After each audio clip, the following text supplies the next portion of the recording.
the moment Helen Graves rode into the sun-scorched town of Redemption, Texas, in the spring of 1873, she knew with the certainty of a woman who had survived too much that her life was about to change in ways she could not yet name. She sat straight-backed on the buckboard wagon, her dark hair pinned beneath a dusty bonnet, her green eyes scanning the main street with the careful, measuring gaze of someone who had learned early that the world did not often offer second chances. The town of Redemption sprawled before her like something God had sketched and then abandoned: a general store, a saloon with a lopsided sign, a blacksmith whose hammering rang out steady as a church bell, and a sheriff's office with a tin star nailed above the door. It was not much. Helen had not expected much. She had answered an advertisement in the San Antonio Courier 3 weeks ago that read, "Wanted. One capable woman of good character to serve as schoolteacher and homestead assistant on the Lazy Creek Ranch, north of Redemption, Texas. Inquire with Martin Carson. Fair wages. Clean quarters provided." She had read the advertisement 4 times before folding it into her coat pocket, and she had not taken it out again until she climbed onto the stage that would carry her west. The advertisement had said nothing about the man. It had said nothing about the land.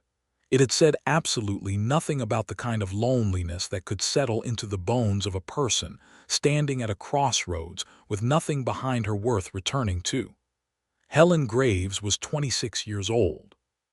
She had buried her mother the previous winter, and before that her father, and before that the small life she had imagined for herself in Austin, the small, ordinary, decent life that had somehow kept slipping through her fingers like dry creek sand.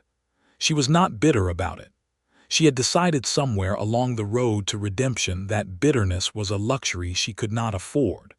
What she could afford, barely, was courage. And so she held it with both hands as the buckboard rolled to a stop in front of the general store. A boy of perhaps 12 came running out, barefoot and grinning, and offered to take her horse. "Is this Redemption?" she asked, though she already knew. "Yes, ma'am." "Ain't much, but it's ours," the boy said, and she could not help smiling at that. She climbed down from the wagon with her single traveling trunk and her carpetbag, and she stood in the street breathing the smell of dust and dry grass and something faintly sweet she could not identify. Perhaps the wild jasmine she had noticed growing along the road coming in, pale and stubborn in the heat. She asked the boy where she might find a Mr. Martin Carson, and the boy pointed north without hesitation. "His ranch is about 4 miles that way, ma'am. He comes into town most Fridays for supplies. Today's Thursday, so you might want to wait or hire a ride." She waited.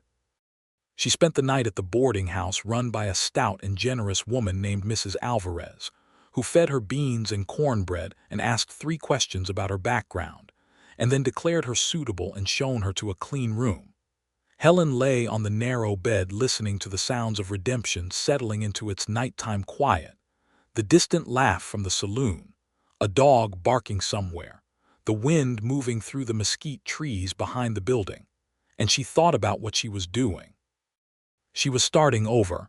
That was what she was doing. She was 26 years old, and she was starting over from the beginning in a town called Redemption, and she thought there might be something either ironic or perfectly appropriate about that, and she fell asleep before she could decide which. Martin Carson arrived in town the following morning, not Friday but a full day early, because one of his fence lines had come down in the night and he needed wire, and because his housekeeper, Mrs. Delgado, had sent a list of provisions that could not wait another week. He drove a sturdy wagon pulled by 2 gray horses, and he tied them up in front of the general store with the practiced ease of a man who had made that same motion 10,000 times, and he was shouldering a sack of grain when he nearly walked directly into Helen Graves on the boardwalk. He stopped. She stopped.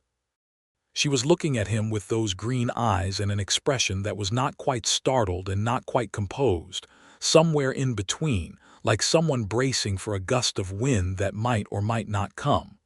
He said, "Pardon me, ma'am," and moved to step around her, and then something made him stop again. He could not have named the something. He looked at her more carefully in the way that a man who lives mostly alone and mostly outdoors looks at something that doesn't quite fit the familiar landscape with attention, with the beginnings of curiosity. "Are you Mr. Carson?" she asked. Her voice was clear and steady. She had a slight southern lilt to her words, barely there, like a faint flavor. He set the grain sack down. "I am, and you are." "Helen Graves," she said, and extended her hand as though she were a perfectly ordinary woman making a perfectly ordinary introduction, which he supposed she was, except that nothing about the morning felt particularly ordinary anymore. "I answered your advertisement. I've come from Austin." He shook her hand. Her grip was firm. He noticed that. "I expected you Friday," he said, not accusingly, just honestly. "I arrived yesterday," she said. "I hope that isn't a problem." "No," he said, and picked the grain sack back up. "Come on then. I'll get my provisions and then we can talk properly." He was 31 years old, Martin Carson. He had come to Texas from Missouri 8 years ago with a dream and almost no money, and he had built the Lazy Creek Ranch with his own hands, or as nearly as one man could manage with occasional hired help. He ran cattle, 300 head at present, and he grew what grain he could in the 2 flat fields north of the creek, and he had built a good solid house of limestone and timber that sat on a slight rise overlooking the whole of the property. It was a fine ranch. He was proud of it in the quiet way that men who have built things tend to be proud, without needing to say it aloud. What the ranch did not have, and what Martin Carson had spent the last 2 years quietly acknowledging to himself, was a future in the way he wanted one. He was competent at every practical thing required of him. He was a capable rancher, a decent shot, a fair horseman, and a man his neighbors respected.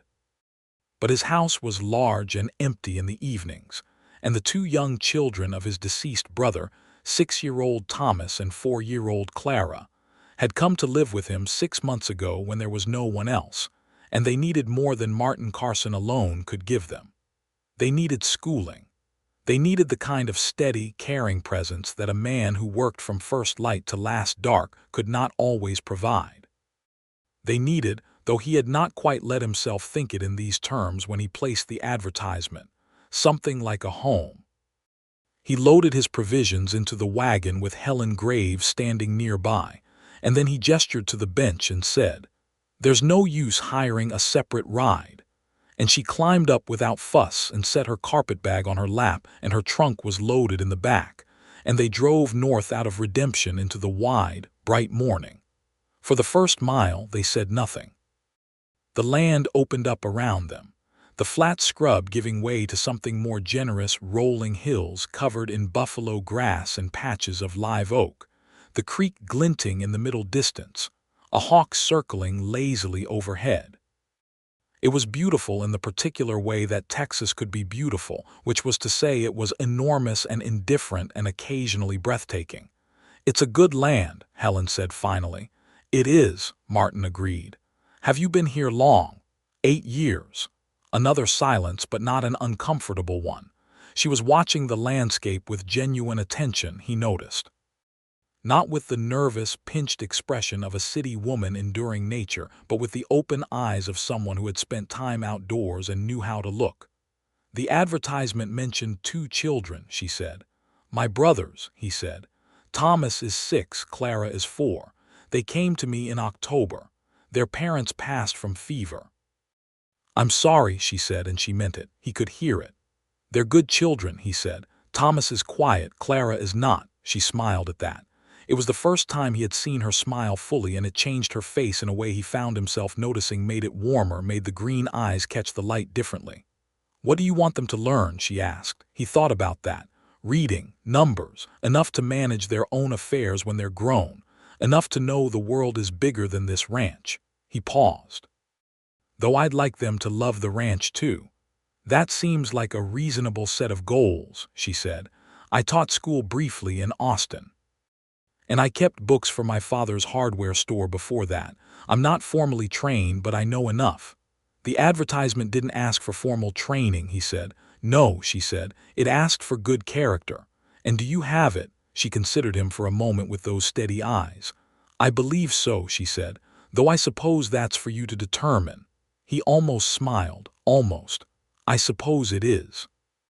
The ranch came into view as they crested a low hill, and he watched her face as she saw it, the limestone house, the barn, the corrals, the creek winding bright through the cottonwoods below. He could not quite read her expression. She was quiet for a long moment. "It's a real home," she said finally, and something in the way she said it, something that was not quite longing but was adjacent to it, made him look at her again with a different kind of attention. Mrs. Delgado met them at the door, a small, sturdy Mexican woman of about 50 with bright black eyes and a manner that suggested she had been the real authority at the Lazy Creek Ranch for some time, regardless of whose name was on the deed. She took Helen Graves in from head to toe in approximately 2 seconds, and then nodded once with the decisive air of a person rendering a verdict. "You'll want to wash before the children see you," she said, by way of greeting. "They've been impossible all morning because they knew someone was coming." Helen laughed, a real, unguarded laugh, and said, "That sounds entirely reasonable," and followed Mrs. Delgado inside. Martin stood by his wagon for a moment after they'd gone in, his hand resting on the side rail, looking at the door. Then he unhitched the horses and put them in the corral and went to mend the fence line. The first week was nothing dramatic. It was the accumulation of small things, which is how most important things begin.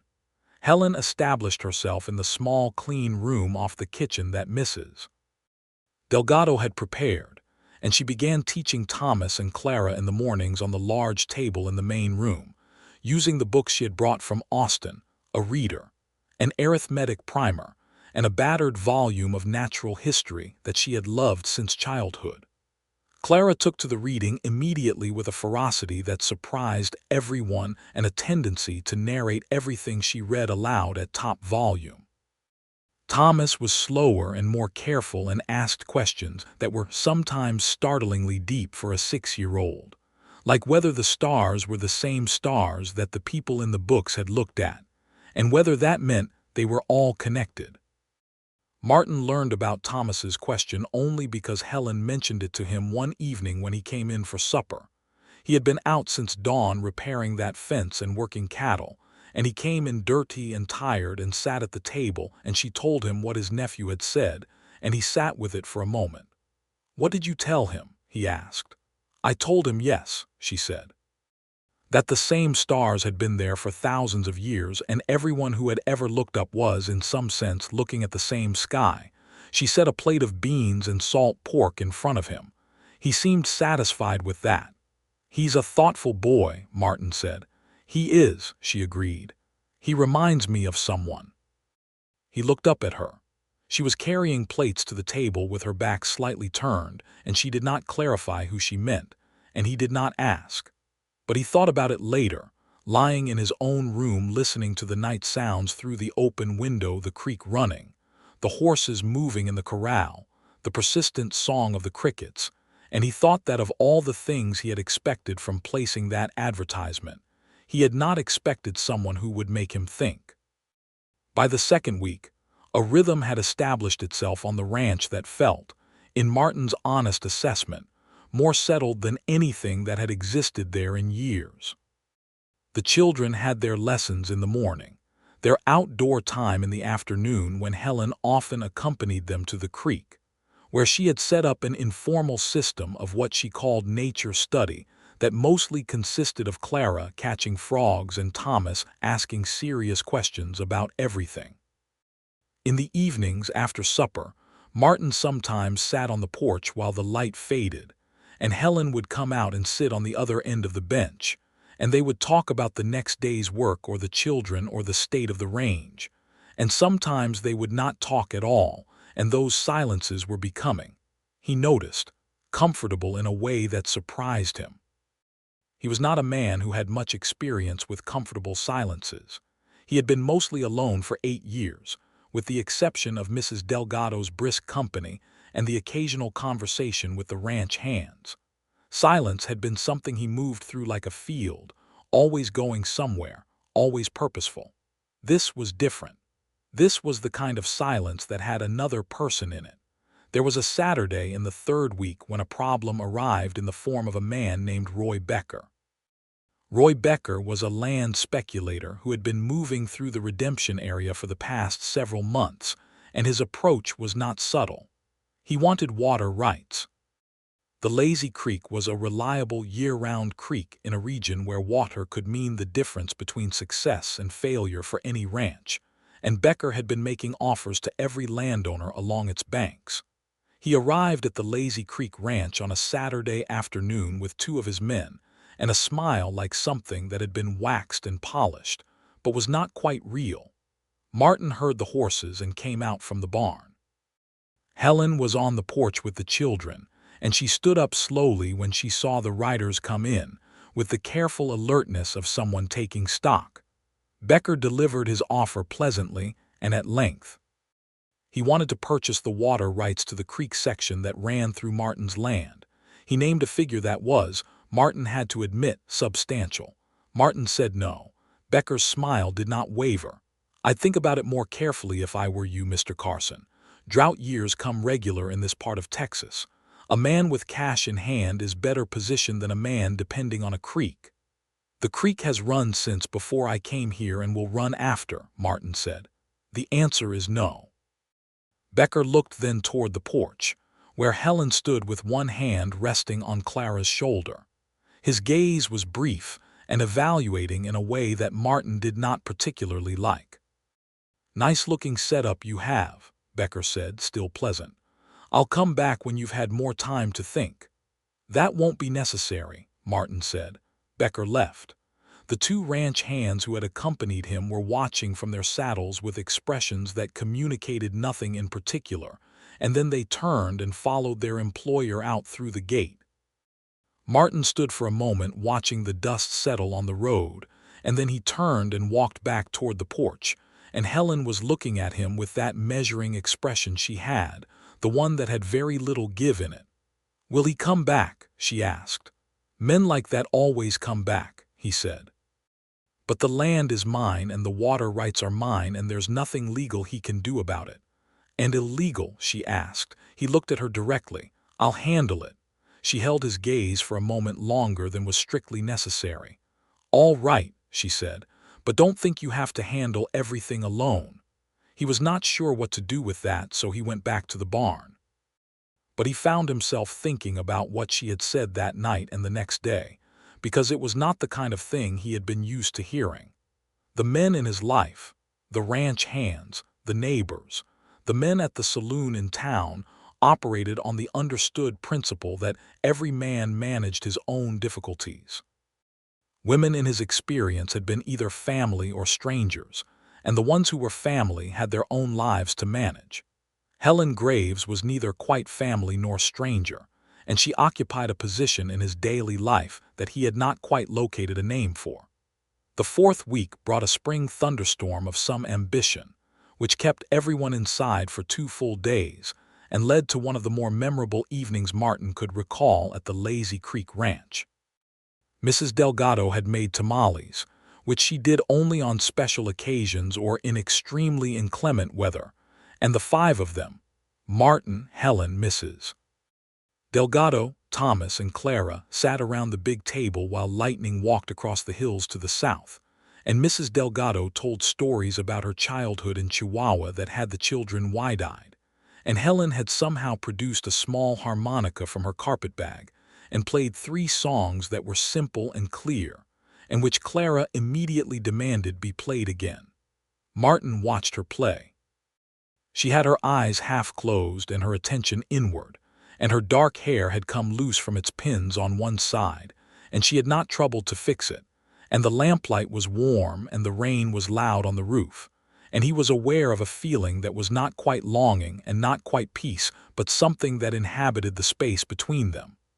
A fullness, a sense that the room was exactly as full as it needed to be. Clara climbed into Helen's lap without being invited, as Clara did everything, and Helen put down the harmonica and settled the small girl against her without missing a beat, and Thomas moved closer too without quite touching, And Martin looked at his two nephew and niece and thought of his brother, who had been a good man and deserved more years, and he felt the grief that lived quietly in him these days flicker up briefly and then settle again. He went to put the children to bed later, as he always did, reading to Thomas from the natural history book. Thomas had claimed it as his own and kept it on his bedside table, while Clara arranged her small collection of found objects on her windowsill, the smooth stones and jay feathers, and one particularly interesting piece of quartz she had found in the creek. When he came back out to the main room, Helen was still at the table with a cup of coffee, the storm still making its noise, and she looked up when he came in. "They're fine children," she said. "They are," he said, and sat down across from her. A pause stretched between them, but it was not uncomfortable. The fire in the hearth was burning low and red. "Can I ask you something?" she said. "You can. Why did you place the advertisement? I mean, really why, not just the schooling?" He considered the question with the care it deserved. He was not a man who said things carelessly. "This ranch needs a life in it," he said finally. "I can keep cattle alive and fix fence lines and haul water, but what Thomas and Clara need is more than that. They need—" He stopped. He found the right word with some effort. "Steadiness. And you thought an advertisement would find that. I thought it was worth trying." She was quiet for a moment, turning her coffee cup in her hands. "I came because I needed a beginning," she said. "I had nothing left in Austin. My parents were gone and the life I'd tried to build there had come to nothing. I needed somewhere to be." She paused. "I want you to know that I'm not here out of desperation exactly, but I'm here because I needed something to be worth beginning." "And is it?" he asked. "Worth beginning?" She met his eyes across the table. "Yes," she said simply. "It is." He felt something shift in the room, or perhaps in himself, the subtle, tectonic shift of something that had been quiet for a very long time beginning to want to move. "Good," he said. And then, because he was a man who had learned to be careful with important things, "Good. That's good." She smiled at him, small and genuine, and looked back at her coffee. The storm blew itself out by morning, and the land smelled extraordinary, washed and green and full of possibility. May came warm and brought new calves and long days in the saddle and the kind of work that fills a man from the inside out. Martin rode out most mornings with his hands, a small crew of 3 Esperanza's youngest son Diego, who was 18 and enthusiastic and still learning, a veteran cowhand named Pitt who had been with the ranch 2 years and was as steady as the limestone hills, and an older man named Ferris who said little but understood cattle with what seemed like a kind of telepathy. Together they worked the new calves, mended fences, moved the herd to the spring grass, and kept the general machinery of the ranch in motion. Helen continued the children's schooling and had begun, without being asked, to keep the ranch's accounts in a neat ledger she had found in Martin's desk. He discovered this on a Thursday evening when he came in to pay Ferris, and found his accounts organized in a handwriting that was not his own, cleaner and more systematic, with a column for expenses and a column for income and a running tally at the bottom of each page. He stood in the kitchen doorway looking at the ledger, and Helen looked up from where she was setting the table. "I hope that was all right," she said, with a slight note of something that was not quite uncertainty, but was aware of the possibility of overstepping. "Mrs. Delgado showed me where the previous accounts were, and I could see you hadn't had time to update them in several weeks, and It's more than all right," he said. He turned a few pages. The work was excellent, meticulous and clear. "Where did you learn to keep books like this?"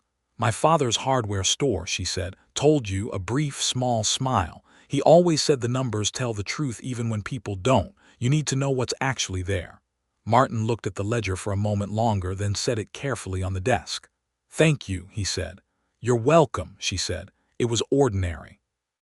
It was a completely ordinary exchange between a rancher and the woman he had hired, and yet it sat in him warmly for the rest of the evening, the simple fact of being known in that way. The fact that she had seen something undone and done it, quietly, without fanfare, because it needed doing. One afternoon in mid-May, A neighboring rancher named Frank Sutherland rode over and spent an hour talking with Martin about the Becker situation, which had apparently grown more complicated. Becker had been making approaches to several ranchers in the area, and there were rumors that he had some connection to a land company in Fort Worth that had access to lawyers and political pressure. Some of the smaller operations were beginning to consider his offers seriously. He came back to Henley's place twice, Sutherland said. Old Henley told him to go to the devil the second time, but Becker left smiling. That's what worries me. Martin listened carefully. He trusted Sutherland, who was a practical, fair-minded man who had been in the area longer than any of them and knew its rhythms. What do you think he's after? Martin asked. Water and leverage, Sutherland said. If he gets rights to enough of the creek, he can cut off flow to anyone downstream. It's not subtle, but it's effective. Has he done anything legally problematic yet? Not that anyone can prove. But Mick Doyle's new fence posts got pulled up last week. Nobody saw who did it. Convenient timing. Martin was quiet for a moment. I'll talk to the other ranchers, he said. If we present a unified front, it's harder to pick us off one at a time. Sutherland nodded. That's my thinking. There's a meeting at the church in town this Saturday if you can come. Martin said he could. After Sutherland left, Martin found Helen in the yard with the children, who were engaged in what appeared to be a complicated game involving an elaborate arrangement of sticks and stones that Clara was directing with supreme authority, while Thomas followed her instructions with patient skepticism. Martin stood at the fence and watched for a moment, and Helen glanced over and came toward him. Trouble? She asked. He told her about Sutherland's information. She listened with her arms crossed and her eyes attentive. If you stand together, he'll likely move on to easier targets, she said. Men like Becker work by dividing. They need isolated people. That's what I think. Is there a lawyer in Redemption? There's a man named Garrett who handles basic legal business. Not much courtroom experience. You might want to get your deeds and water rights documentation in order before Saturday, she said. Know exactly what you own and what can and cannot be challenged. He looked at her. You've dealt with something like this before. Not exactly, she said. But when my father's store was being pressured by a competing merchant in Austin who wanted to force him out, the first thing that helped was having everything documented clearly. It's hard to bully a man who has his papers in order. He found himself wanting to say something that was more than practical, something about the way she engaged with the difficulties of this life with the same straightforward attention she gave to everything else. The children's lessons, the account books, the storm on the roof. But he was not, in that moment, quite able to form it into words that would not have seemed excessive, and so he only nodded and said, I'll get the documents together tonight. I'll help, she said, and turned back to where Clara was now issuing urgent corrections to Thomas's stick placing with the imperious authority of a field commander. They spent that evening at the table together, sorting through land documents and deed records, and the original water rights filing that Martin had made with the county 8 years ago, Helen organizing and cataloging, while Martin explained the history of each parcel. It was close and practical work that required them to sit near each other, their heads occasionally bent over the same page, and he was aware of her nearness in a way that was becoming difficult to ignore, the warmth of her presence, the slight scent of lavender soap that he had begun to associate entirely with her, the way her hair caught the lamplight. They worked until past 10, and the papers were in excellent order by the time they finished, and she stretched her arms over her head with a small sound of tiredness, and he thought, looking at her in the warm lamplit room, that he had not been this content in years, possibly ever. He did not say that. Get some sleep, he said instead. The documents are good. Get some sleep yourself, she said, with a look that suggested she knew he was unlikely to follow his own advice. She went to her room, and he sat alone at the table for a while with a cup of cold coffee, listening to the ranch settle around him, and he thought very carefully about what was happening to him and what to do about it. The meeting at the church in Redemption on Saturday went as well as could be hoped. 7 ranchers from the surrounding area gathered in the small whitewashed room with its wooden pews and its single stained glass window that threw colored light across the floor. And Martin laid out the situation clearly, and the men talked it through. There was disagreement and some heat. Old Jenkins from down the valley was half convinced Becker's offer was genuine, and the man just had bad manners. But by the end they had reached an agreement to present a united front, to share any information about Becker's activities, and to consult together before anyone made a decision about selling. Martin rode back to the ranch in the afternoon, feeling that the day had gone reasonably well, which was why it was a particular disappointment to arrive home and find Roy Becker's horse tied outside his gate. Becker was standing on the porch talking to Helen when Martin came through the gate. From a distance he could not hear what was being said, but he could see Helen's posture perfectly straight, arms at her sides, face composed with a deliberateness that told him she was managing something she did not particularly like. Martin dismounted and walked to the porch. "Mr. Carson," Becker said, turning with that polished smile, "I wanted to try once more, neighbor to neighbor." "I was at a meeting in town," Martin said, "with the other neighbors." Something shifted slightly in Becker's expression, a brief recalculation. "Is that so?" "That's so."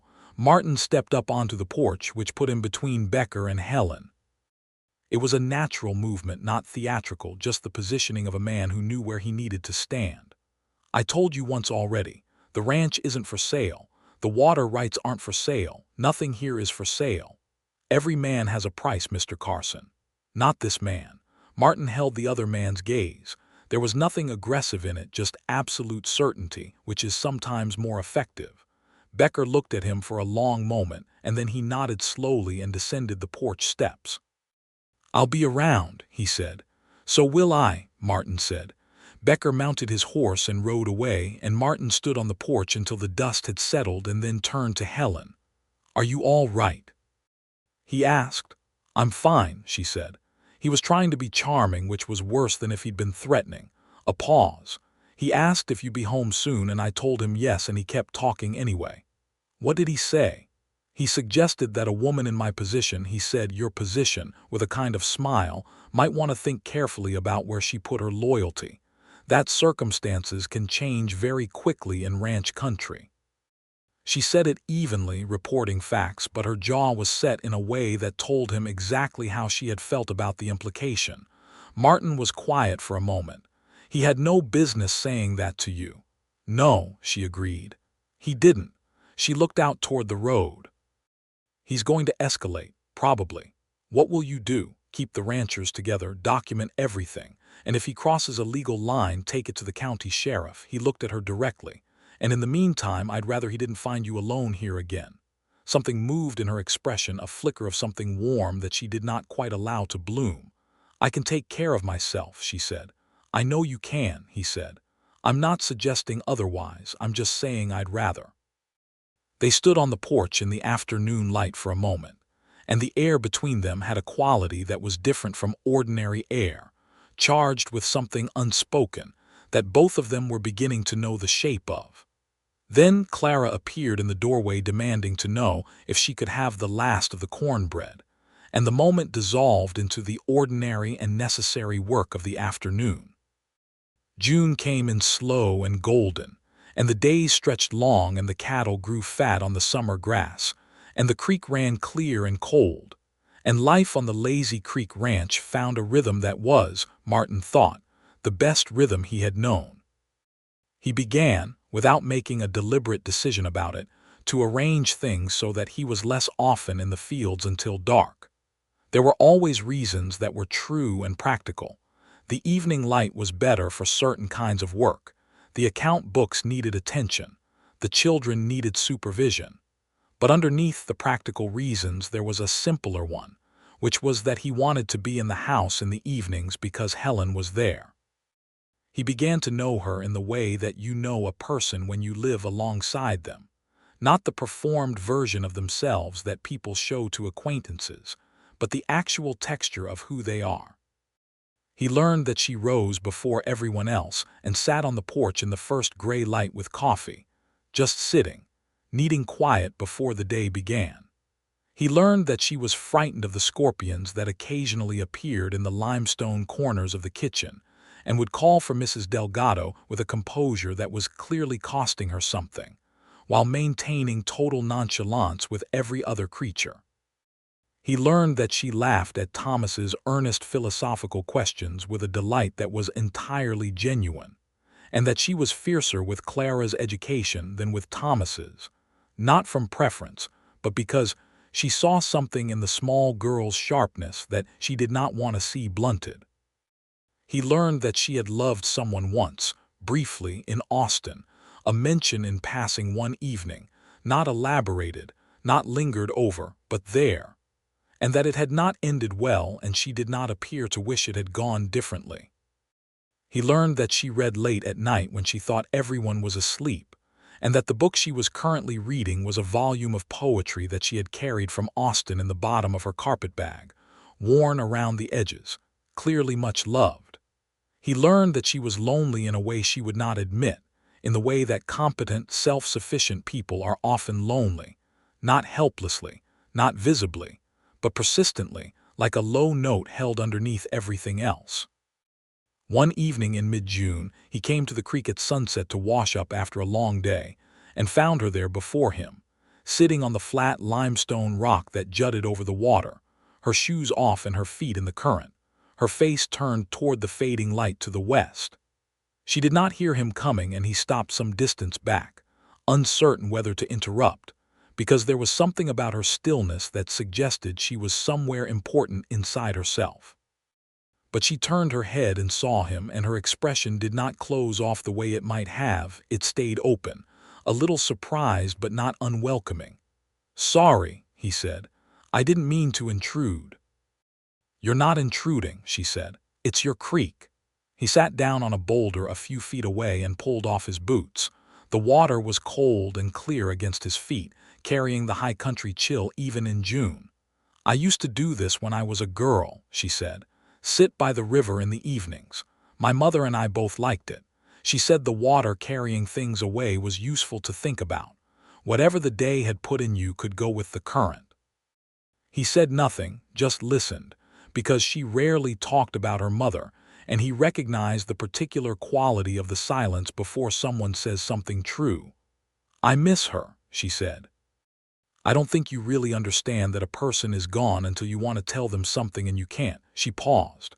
"I wanted to tell her about this place, about the children, about—" She stopped. "About what?" he said very quietly. She looked at him then directly in the dying gold of the evening light, and the expression on her face was one he had not quite seen before, something unguarded, something at the edge of admission. "About being happy," she said, "for the first time in a long time." He felt the words land in him like something exact and necessary. "I'm glad you are," he said. And then, because he was learning to be less careful with the things that mattered, "This place is better for having you in it, considerably better." She looked at the creek for a moment, and the current carried light and small dark leaves past their feet. "That's a kind thing to say," she said. "It's not kindness," he said. "It's just what is." The silence that followed was the kind that means something entirely different from the ordinary absence of words. 3 days later he found the courage, which had been building in him with the slow, inexorable pressure of water finding a crack in stone, to say what he had been thinking about.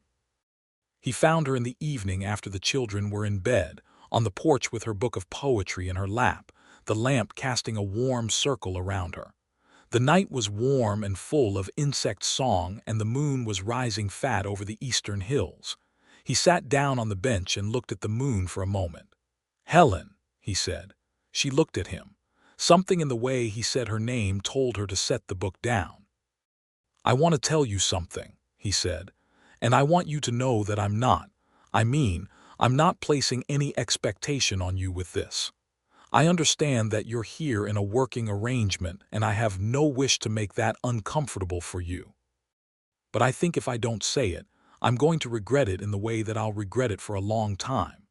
She was watching him with full attention, her expression unreadable in the pleasant way of someone listening carefully rather than the concerning way of someone guarded against what's coming.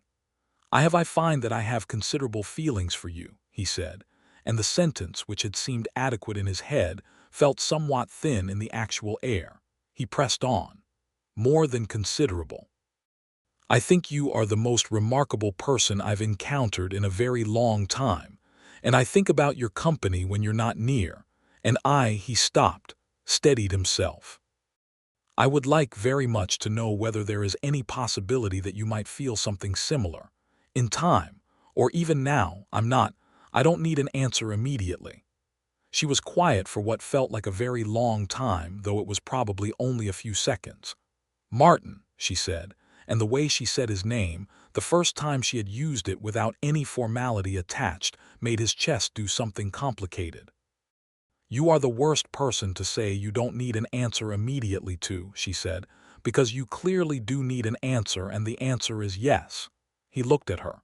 "Yes," she said again simply. "I feel something very similar. I have for some time.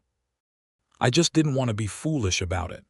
"That seems like a reasonable concern," he said. "It does," she agreed. "It still does." A pause. "But I think I'd rather be slightly foolish than let something true walk past me." He reached over and took her hand, which was lying on the bench between them, and she let him, and her fingers closed around his.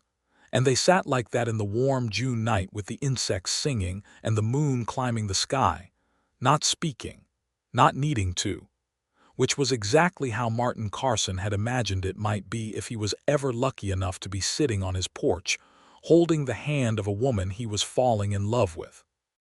From that evening forward, things were clear between them in a way that made everything simultaneously more complex and simpler. There was no concealment required and no performance, just the honest progress of two people who had both been careful for a long time and were now choosing to be somewhat less careful with each other. He brought her wildflowers from the far creek bank one morning, and she put them in a cup of water on the kitchen table without comment, but she was smiling when she did it. She saved him the last of the coffee every morning, which had apparently become her custom, and he had not noticed it was a specific act of consideration until she was the one doing it, and he missed it on the mornings she was up before him, and the pot was already empty. He walked with her to the creek on Sunday afternoons when the week's work allowed for it, and they talked about everything about Missouri and Texas and Austin, about his brother James, who had been the funnier of the two of them and could make any room laugh, about her mother, who had known every plant that grew in central Texas and had taught Helen their names, about the future of the ranch and what Thomas and Clara would be when they grew, about the kind of people they each wanted to be. It was in one of these conversations, sitting by the creek in July, that he told her about the injustice that had been done to the land itself, to the people who had come before any rancher, any settler, any surveyor with his instruments. He spoke of it carefully, as something that sat uneasily in his conscience. He had homesteaded on land that had been range and hunting ground for generations before the United States government had decided it belonged to no one and was therefore available to be given to someone. He was not the one who had driven anyone away, but he had benefited from the driving. He was honest about that. Helen listened and then said, "My mother told me the names the original people had for every plant and tree she knew. She said it was the least she could do to carry the names." A pause. "I think what you're doing is the right thing, holding it carefully, not wasting it, not being the kind of person who takes more than he needs." "It doesn't make up for the original taking," he said. "No," she agreed. "It doesn't, but it's what can be done now." He looked at the creek, which had been there long before either of them and would be there after. "I'll leave this land better than I found it," he said, "and I'll make sure Thomas and Clara know what it cost." "That's a good thing to promise," she said. He looked at her. "Will you help me keep it?" She met his eyes, and in the bright still afternoon the meaning of the question was larger than just the land. "Yes," she said. "I will." July brought the Becker situation to its necessary conclusion, because such things cannot be left suspended indefinitely in a country where land and water mean survival. What Becker did was predictable in retrospect. Finding that he could not purchase what he wanted through persuasion, he attempted a legal maneuver, filing a challenge to the boundaries of the water rights claim with the county office in Laredo, claiming a clerical error in the original filing. Martin had his documentation in perfect order, thanks to Helen's work in May. The county clerk examined the original filing and the challenge side by side and found the challenge without merit, a determination he made in less than a day and communicated in writing. After that, Becker moved his operations south toward the Rio Grande, where there were, apparently, easier prospects. He did not come back to Redemption. Frank Sutherland came by to let Martin know, and had coffee on the porch, and shook Helen's hand when he left and told her, somewhat gruffly, that the organized documentation had made the whole matter considerably easier.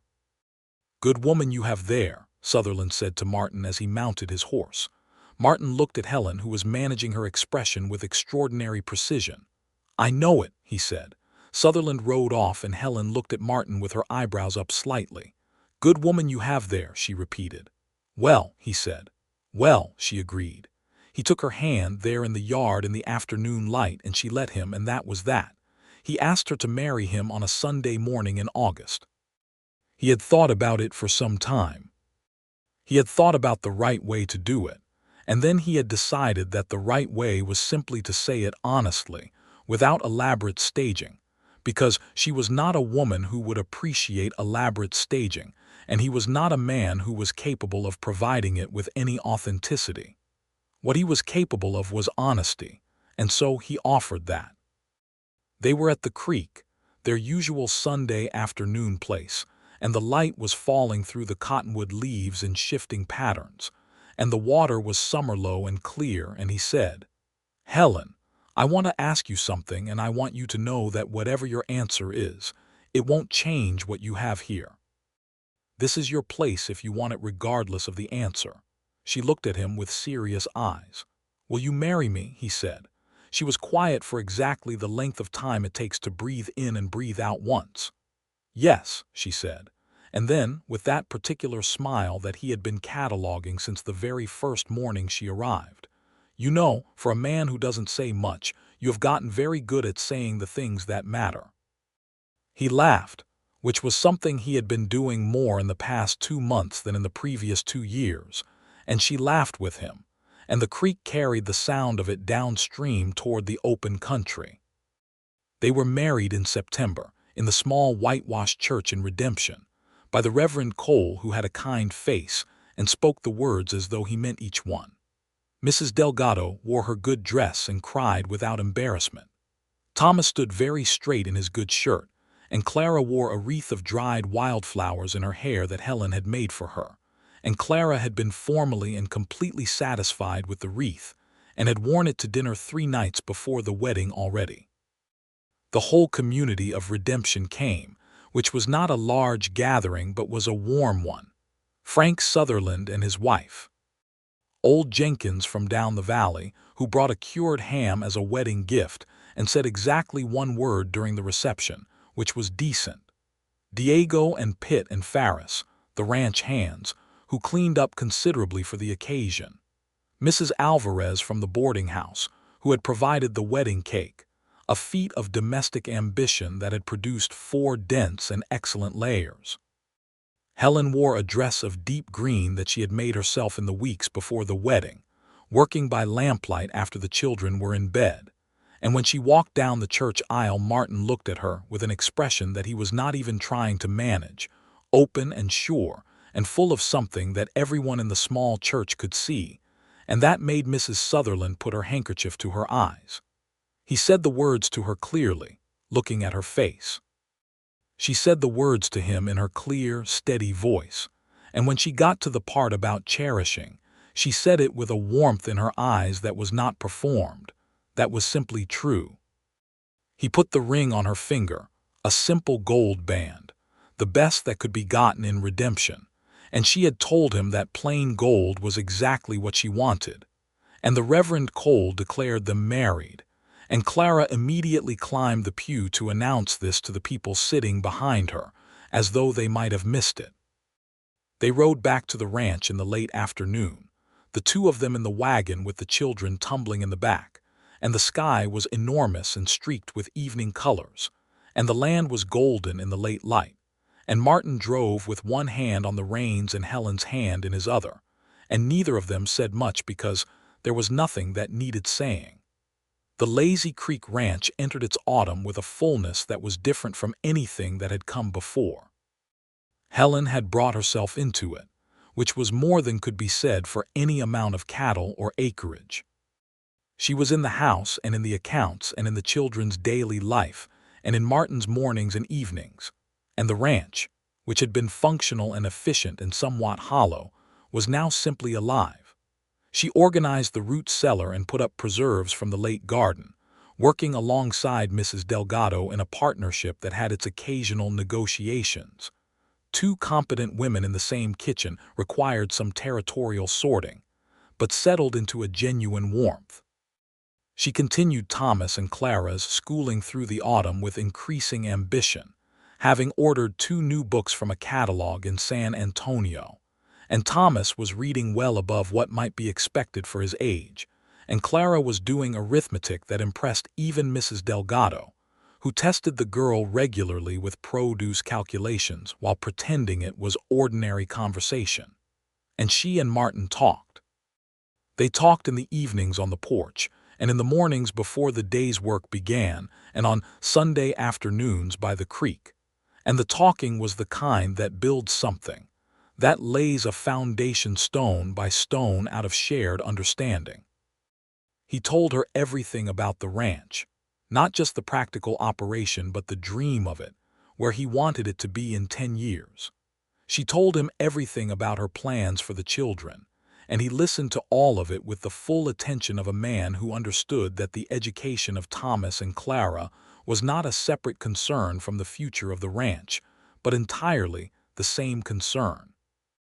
In November, during a cold, clear night with a brilliant frosted sky, lying in the warm dark with the wind moving around the corners of the limestone house, Helen told Martin she was going to have a child. He was quiet for a moment. Then he said, "Tell me what that feels like." "Strange," she said.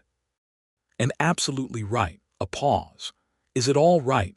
I mean, are you—" "Yes," he said, and his voice had something in it that she would later describe when telling the story as the sound of a man who has been waiting for something without knowing it.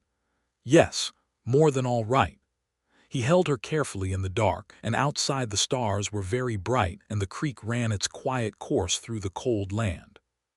The child was born the following July, in the bedroom of the limestone house, with Mrs. Delgado attending and the Reverend's wife, Mrs. Cole, who had midwifed half the births in the county, and Martin waiting in the main room where Thomas and Clara sat with him on the floor playing cards with quiet concentration that was clearly a performance of calm over an actual state of considerable anxiety. It was a boy. Thomas, hearing this news through the door, pumped his fist once with great satisfaction and then composed himself. Clara immediately demanded to know his name. Martin went in to see Helen, who was propped against the pillows with exhausted eyes and a peace in her face that he thought was the most beautiful thing he had ever seen, and she put the baby into his arms, and he looked at his son. "James," she said, watching his face, "if that's all right." He looked up at her. James, his brother's name. He had not suggested it, she had arrived there herself from the same impulse, the same rightness. "That's exactly right," he said, his voice not entirely steady. She smiled at him with her full heart in it. James Martin Carson was a healthy and extremely opinionated infant who made his views on sleep, hunger, and the general management of his own affairs clear from the first day, and who had his father's gray eyes and his mother's capacity for direct communication. Clara declared herself his chief protector immediately, a role she administered with considerable authority. Thomas held him with the careful reverence of someone aware of great responsibility, and talked to him in a low, serious voice that was exactly the voice he used to read aloud. Martin, watching all of this from the doorway of the main room one winter evening, felt something that he had no word for in the usual language available to a rancher in Texas in 1874. It was gratitude, but that was not sufficient. It was love, but that encompassed too many different things to be a single word. It was something more specific, the feeling of being exactly where one is supposed to be, having chosen it, having built it, having found the person without whom it would have been only half of itself. Helen came and stood beside him, having put James to sleep in the cradle. She leaned against his shoulder and they watched Clara show Thomas an elaborate game she had invented that involved the toy animals, the smooth stones from the creek, and a rule system of considerable complexity. "Are you happy?" she asked, quietly. "Yes," he said, and then because she deserved the full truth of it, completely, more than I knew how to be. She pressed her lips to his shoulder briefly, warmly. "Good," she said. "Me too." Spring came again to the Lazy Creek Ranch, the third spring of their marriage, and it came with new calves and warm rains and Thomas growing tall in the way of boys who suddenly find themselves changed, and Clara making plans for her future education, with a specificity that had led to a serious conversation about the possibility of eventually sending her to a proper school in San Antonio, which Helen was absolutely in favor of, and Martin was absolutely supportive of on the condition that they waited until Clara was 12, which Clara considered a deeply unreasonable position, but accepted under protest.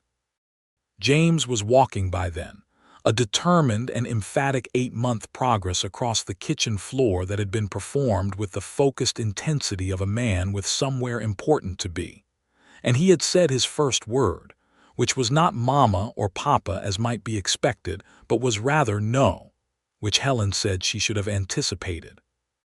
Diego, the youngest of the ranch hands, had fallen in love with a girl from town named Sofia Garza, and Martin had raised his wages on the strength of it.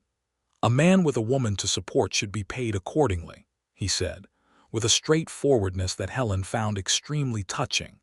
And there had been a small gathering at the ranch to celebrate the engagement, which had been a very good afternoon involving Mrs. Delgado's cooking and Pitt playing the fiddle with unexpected skill. The ranch itself was prospering.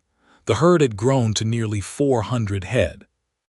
Martin had built a new barn the previous autumn with the help of the neighboring ranchers in a barn raising that had taken 2 days and involved every able-bodied person on the Lazy Creek Ranch, including Helen, who had cooked alongside Mrs. Delgado and the neighboring women and had been, by general community consensus, the primary reason the operation had gone smoothly. The water rights were secure. The accounts were healthy.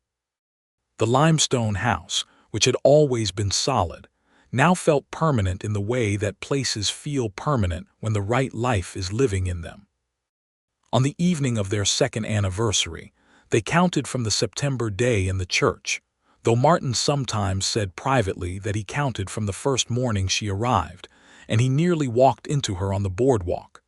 They sat on the porch as they often did, the children in bed, Mrs. Delgado gone to her own quarters, the night full of stars and the sound of the creek. Helen had her head on his shoulder, which was a position she had recently decided she preferred to sitting separately, and he had his arm around her, and the ranch was quiet around them in the full and breathing way of a living thing at rest.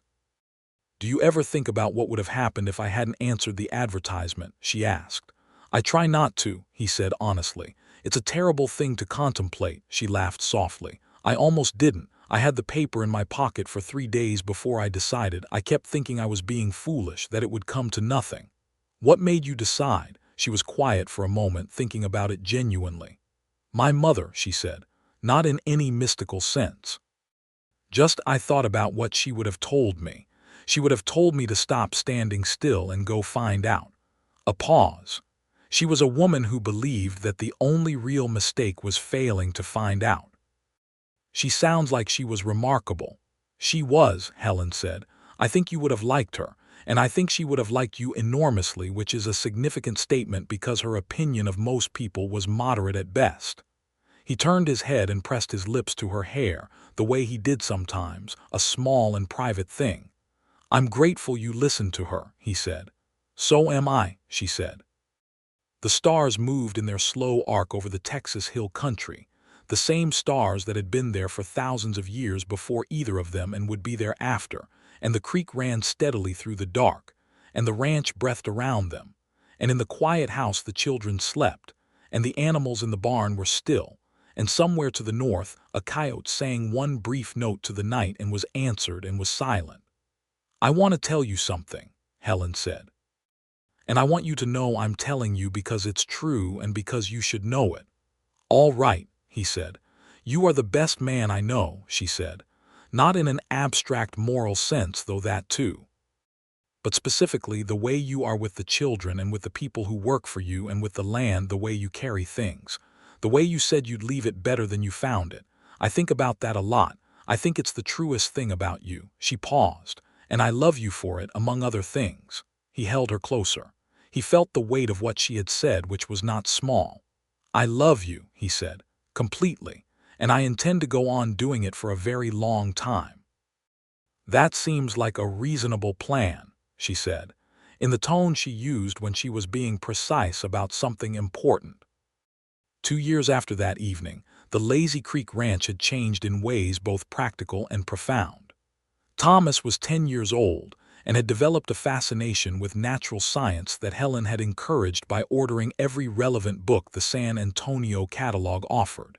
And he wanted, with the earnest single-mindedness of a child who knows exactly what he wants, to understand how things worked: the soil, the water, the behavior of cattle, the patterns of weather. Martin had begun taking him on the morning rides, not as a chore but as a genuine education, and Thomas rode beside his uncle with a battered notebook in his saddlebag, and a habit of stopping to examine things that Pitt found bemusing and Diego found charming. Clara, at 8, was reading at a level that had prompted Helen to write a letter to the schoolteacher in San Antonio about correspondence materials, which had resulted in a packet of materials that Clara had absorbed in approximately 2 weeks and was already requesting more. Clara also had opinions about the ranch's cattle operations that she expressed freely and that were, Martin privately thought, occasionally correct. James was 2.5 and had developed a personality of such vivid and concentrated force that the entire household organized around managing it thoughtfully. He was not a difficult child in the troublesome sense. He was simply an extremely present one, a person who occupied any room he was in completely. He adored the horses with a devotion that Martin said was genetic, and he adored Clara, who was his primary adventure companion and occasional disciplinarian, and he adored Helen with the uncomplicated absolute love of a small child for the person who is the center of his world. Helen was expecting again by the spring of that 5th year, a development she had told Martin about on a Tuesday morning in the garden with James on her hip, and a quietness in her eyes that he had learned to read as the particular quietness of something important. He had kissed her in the garden, there in the morning light, with James watching with great interest, and then demanding to know what was happening. "A brother or sister for you," Helen told him. James considered this with the gravity of a 2-year-old philosopher. "Sister," he decided. In November he got his wish, or rather the wish arrived without consulting anyone. A girl, born in the same room where James had been born, attended by the same capable Mrs. Cole and by Mrs. Delgado, who had by this point delivered enough Carson children to consider the procedure fully in her professional domain. Martin held his daughter in the kitchen doorway while Thomas and Clara and James arranged themselves in order of height and looked at her, and the baby opened her eyes gray like her father's, clear and calm, and surveyed the assembled family with the equanimity of someone who had expected all of this. "What's her name?" Clara asked with the authority of a child who understood that this was important. Martin looked at Helen, who was watching from the doorway, pale and content and sure. "Rose," Helen said, "after my mother," and then with a smile, "Rose Graves Carson." "Rose," Clara repeated, trying it. Then she nodded, decisive. "That's right." Thomas said nothing but reached out one careful finger and let the baby hold it, which she did with the strong, instinctive grip of the newly arrived, and his expression was one of complete and quiet wonder. James looked at his sister for a long moment and then looked up at Helen and said, "She's small." "You were small too," Helen told him. He accepted this information with dignity. Martin looked at his family, all of them. Thomas and Clara, who had come to him through loss and stayed through love. James with his enormous personality and his father's gray eyes. Rose newly arrived and already entirely herself. And Helen at the center of it all, the reason the whole architecture held together. And he thought, with a clarity that was sometimes only available at the edges of great things, that he had built more than a ranch. He had built, with the help of an extraordinary woman who had arrived on a buckboard wagon from Austin and decided to begin again, something that would last. The years settled into themselves with the comfortable weight of a life well occupied. The cattle business continued to prosper, and Martin eventually expanded the herd to a size that required an additional permanent hand, which Diego, now married to Sophia, with a son of their own, helped him find in the form of a young Tejano cowhand named Raphael, who had come north from the brush country, and who proved to be one of the best natural horsemen Martin had ever seen. Helen established what she called the Lazy Creek School, which began as simply the continued education of Thomas and Clara and James, but gradually expanded, with Martin's wholehearted support, to include the children of 3 neighboring families who had no schoolteacher within 20 miles. The sessions happened in the main room on weekday mornings, 8 children around the big table with books and slates, and the sound of learning filled the limestone house in a way that Martin had not anticipated when he built it and would not have traded for anything. Thomas, at 15, wrote an essay on the water cycle and the relationship between creek health and soil quality that Martin had Frank Sutherland read, and Sutherland, who was not a man to offer compliments carelessly, said it was better thinking than anything he'd seen from a county agricultural agent. Helen, hearing this secondhand, allowed herself a private moment of the particular pride that a teacher feels when a student surpasses the lesson. Clara, at 13, began her correspondence education with the school in San Antonio and attacked it with a focus that suggested she had already decided where she was going and was simply managing the interval. She informed the family at supper one evening with the composed certainty of someone announcing a fact rather than a wish, to become a doctor. The table was quiet for a moment. Then Martin said, "Then you will." And Helen looked across the table at him with her green eyes warm and full, and she thought that she would not have had any of this, not one thread of it, if she had not folded that advertisement into her pocket and boarded a stage west. On an evening in the autumn of 1880, when the ranch had been running for 12 years under Martin's hand and 7 under Helen's, they sat together on the same porch bench where he had first told her about the feelings that had been building in him. And the night was cool and smelled of coming rain, and the stars were beginning to emerge over the eastern hills. James was inside with Rose, the 2 of them engaged in a project involving an elaborate map of the ranch that James had been drawing for weeks, annotating every feature with the dedication of someone who expected to manage it all one day. Martin had noticed this without commenting on it, because it seemed to him like something that should be allowed to grow in its own direction. Thomas was away for the month, riding with a surveying party. He had developed, at 16, an ambition toward land science and engineering that seemed likely to take him somewhere considerable, and Martin had arranged the opportunity with Frank Sutherland's help. Clara was in San Antonio, deep in her first serious term of study at the Women's Academy, writing letters home every 2 weeks that were models of organized reporting on everything she had learned. The porch was quiet. The ranch breathed around them. Helen had her hand in Martin's, as was their habit in the evenings, and she was looking at the sky with the expression she had when she was thinking about something that pleased her. "What is it?" he asked. "I was thinking about Thomas on that surveying trip," she said, "and Clara in San Antonio, and James drawing his map in there." A pause. "We did that." "We did," he said. "Started from an advertisement in a newspaper," she said, "and that is what came from it." He looked out at the land, his land, their land, the land his children and his brother's children would inherit and keep the hills dark against the sky, the creek making its sound somewhere below, the first stars appearing like small lights being lit one by one. "I have something to tell you," she said. He looked at her. Her expression was the quiet one, the important one. "Another one," he said.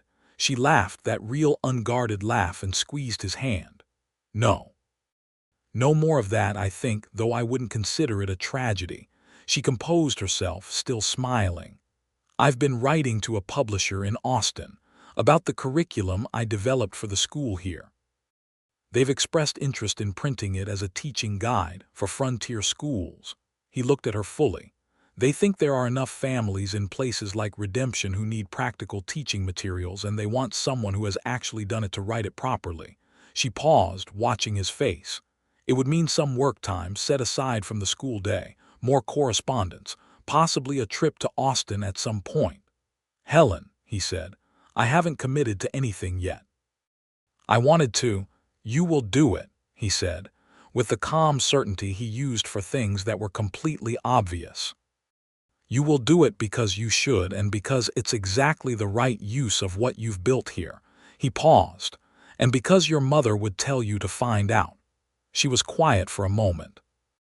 Then she leaned over and put her head on his shoulder, the way she had done on their second anniversary evening, and for a long moment they simply sat there, with the night gathering around the ranch and the lamp in the window throwing warm light through the glass, and the children inside and the land all around them, theirs, cared for, alive. "I love you," she said. "I have said it many times and I will say it many more, but I want you to know I never say it as a habit. I always mean it exactly." "I know," he said. "I love you in exactly the same way." The rain came in the night, gentle and steady, the kind that the land welcomed and the creek accepted, and the roots of every living thing on the lazy creek ranch drew into themselves against the long seasons. Martin lay awake for a while, listening to it on the limestone and the timber, thinking about his brother James, who had not lived to see any of this, and feeling the particular grief that is not the sharp kind, but the kind that has been carried long enough to become simply part of the weight you move through the world with, permanent and owned, and not incompatible with joy. Helen was asleep beside him, breathing slowly, and the house around them held everything he had built and everything that had been given to him, and everything that had arrived on a wagon from Austin with green eyes and a firm handshake and a readiness to begin. In the morning the land would be washed clean, and the creek would run a little fuller, and the horses would shake the rain from their coats, and Thomas's surveying letters would arrive from the north, and James would ask if he could help with the cattle, and Rose would ask for a story before lessons, and Clara would send a letter from San Antonio full of precise observations about the inadequacy of the available medical texts, and Mrs. Delgado would make coffee before anyone else was awake, and set the first cup where Helen always found it, and Martin would rise with the gray light and stand in the doorway of the house he had built, looking at the land he had made his own, and feel, in the specific and irreducible way of a man whose life has fully arrived, that everything that had been placed in his care was held safely. And Helen Graves Carson, who had once stood on a street in Redemption, Texas, with a carpetbag and a trunk and a careful store of courage, and who had found in the Lazy Creek Ranch not just employment but belonging, not just work but purpose, not just a beginning but everything that came after a beginning when the beginning is exactly the right one. She would wake with the sound of the rain finishing and lie for a moment in the warm room listening to the after silence that follows good rain. And she would think of her mother and feel her near and know that she would have been glad. The creek ran on, the land held.